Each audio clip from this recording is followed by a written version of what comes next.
In this video, we discuss learning outcome number 3, which is all about defining and interpreting p-values, and then using them to determine whether there is a linear correlation between two variables. Now remember, at this point in our course, we haven't talked about hypothesis testing yet.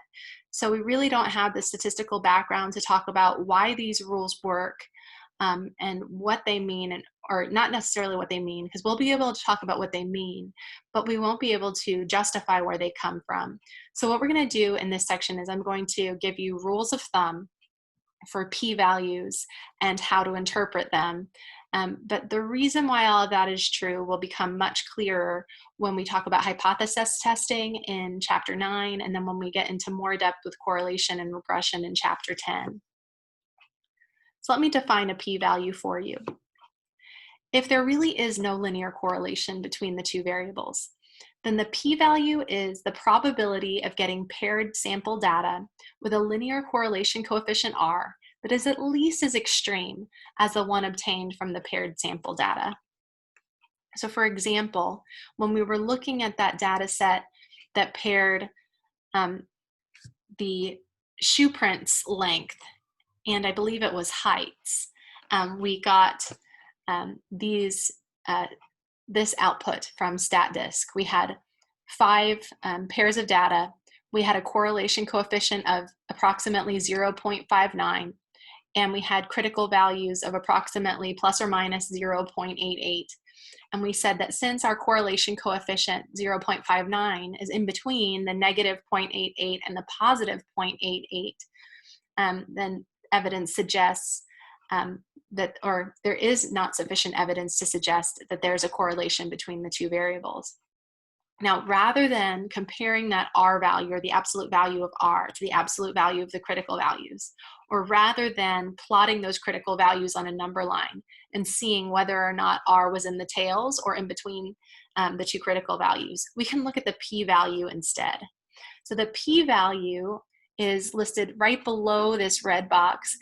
It's approximately 0.29, let's say 4. Now that is a high p-value. Remember how we're interpreting this. That p-value shows that there is a 29.4% chance of getting a linear correlation coefficient of R equals 0.591 or some R value that's more than that. So some R value between 0.591 and 1, or some R value between negative 0.591 and negative 1. So an R value in the tails beyond plus or minus 0.591. So there's a 29.4% chance of getting a correlation coefficient that looks like that when there is no linear correlation between the variables. That's a pretty high chance, 29%. So that means there's not sufficient evidence to suggest that there is a linear correlation between shoe print lengths and heights. We get the exact same conclusion when we look at p-values as when we look at critical values, but p-values tend to be what are used these days. I think I read recently in the Triola book that this critical value method is a little bit dated and people don't really do it anymore, although it's equivalent to the p-value method. So let's focus on interpreting a p-value. Only a small p-value, and we're going to use a cutoff of 0.05 or less. So we want a 5% chance or less. If we have a small p-value, that will suggest that the sample results are not likely to occur by chance. So it's a 5% chance or less that we would have a correlation coefficient of the value that we got or something more extreme. So the small p-values, they support a conclusion that there's a linear correlation between the variables. So this is what I want you to think. When you see a small p-value less than or equal to 0.05, that's evidence of a correlation. If your p-value is larger than 0.05, there's not enough evidence here to support a correlation between the variables. Now, this is another scatter plot for shoe print lengths and heights, but this time instead of using 5 data points, we've got 40 data points. When I've got 40 data points and I look at that scatter plot, that looks a lot more like there might be a linear correlation. As the shoe print length increases, the height tends to increase.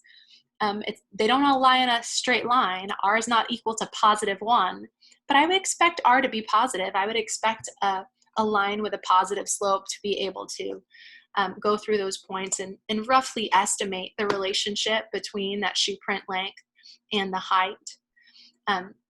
This was created in a program called Minitab, and this is the output that Minitab gives you. It says the Pearson correlation coefficient of shoe print length and height is 0.813. So the Pearson correlation coefficient is another name for that linear correlation coefficient that we were talking about, R. And that's 0.813 is our R value. And look at the p-value. Out to 3 decimal places, it's 0.000. Obviously, it's not going to be a 0% chance, but it's such a small chance that Minitab says there's no chance. There's a 0% chance of getting an R value that's that extreme. So we see that distinct pattern.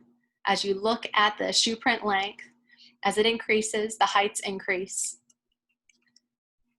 And we see what our R value and our P value are.